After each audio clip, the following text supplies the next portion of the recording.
नमस्कार. महाराष्ट्रातील विविध क्षेत्रातील बातम्या झटपट आपल्या मोबाईलवर पाहण्यासाठी लगेचच सबस्क्राइब करा राष्ट्रशक्ती लाईव्ह न्यूज आणि सोबत बेल आयकॉन प्रेस करायला विसरू नका.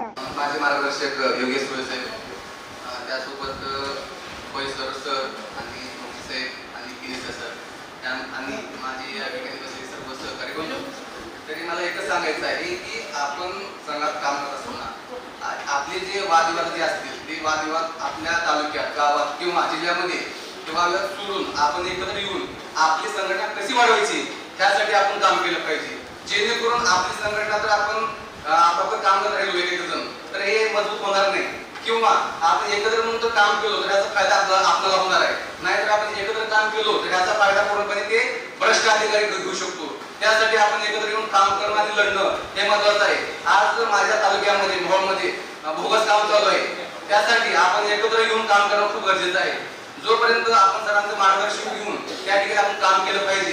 जोपर्यंत आपण काम करत नाही तोपर्यंत त्याचा फायदा आपला अधिकारी घेतील. त्यासाठी मी एवढं सांगू शकतो, आपण एकत्र येऊन काम करणं गरजेचं आहे. जोपर्यंत आपण एकत्र येऊन काम करू शकत नाही तोपर्यंत आपली संघटना मोठी होणार नाही. एवढं मी सांगतो.